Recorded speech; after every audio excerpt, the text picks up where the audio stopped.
because of T6 News. Thank you so much for joining us. What does TTUTA foresee with the reopening of school on Monday? Firstly, TTUTA has not been given any updates as it relates to infrastructural work, which could have taken place during the Easter vacation, that 2 weeks. We have been reaching out to the ministry on several occasions previous to the vacation period, and we were not given any. In the past, we would have been told that repairs would be to emergency cases, and we acknowledge that in 2 weeks is a short period to get emergency works completed. However, we still feel that the Ministry of Education could have engaged in some form of infrastructural upgrade or repairs in order to have schools ready for Monday. So we are not too certain what will take place come Monday. However, I would like to, with your permission, bring to the public attention one particular school, and there are others which I will highlight, but one particular school, the Arangwes North Secondary School.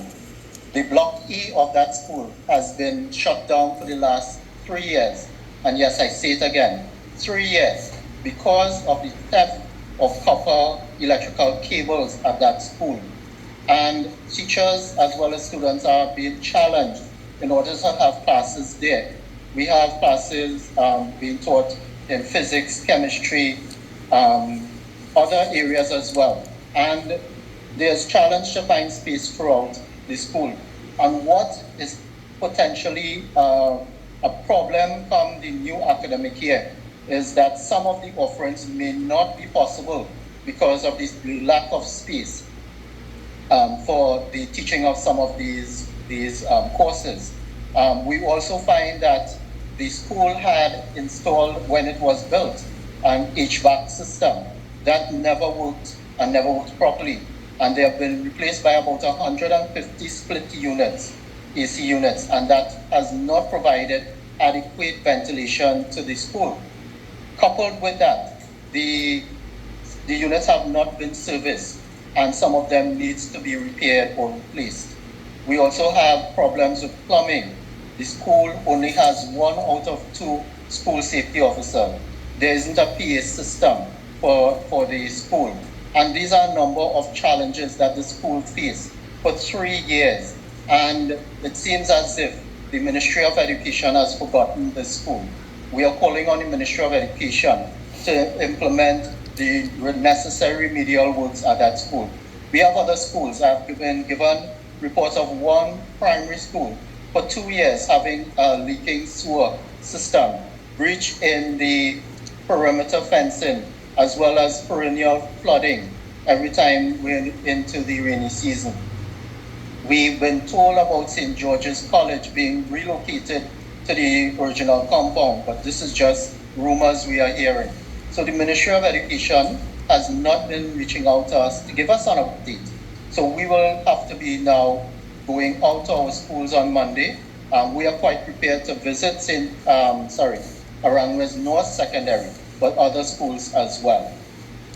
Okay, Mr. Lumpkin, now, during last term, some schools were plagued with security issues, and that involved gun violence, and police patrols were instituted in some areas now.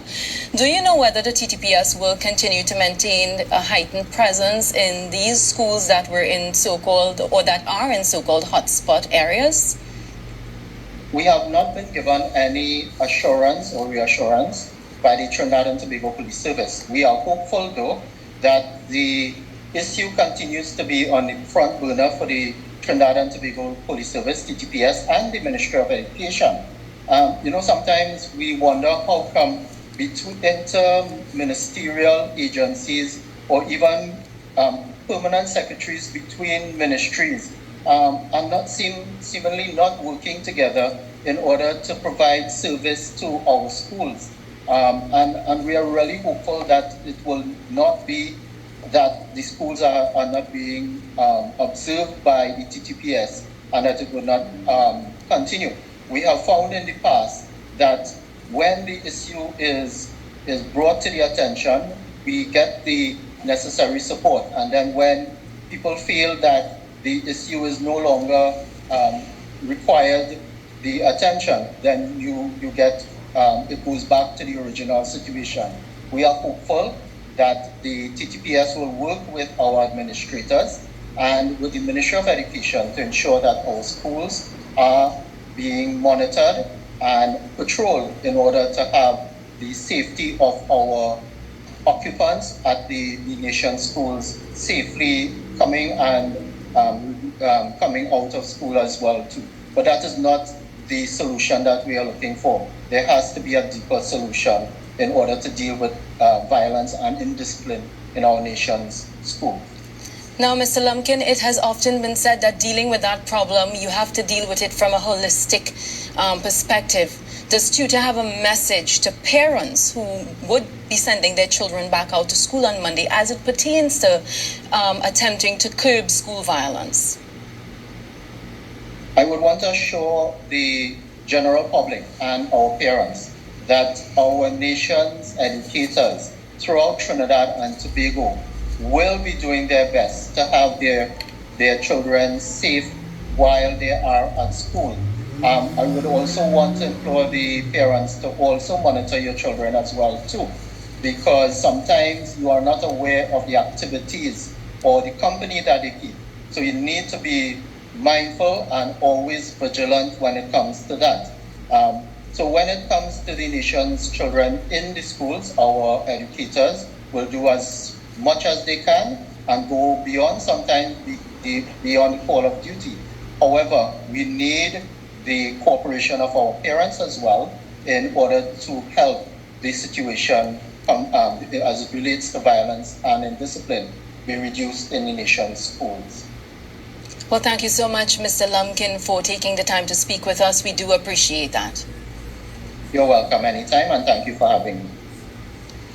Saharan Dust,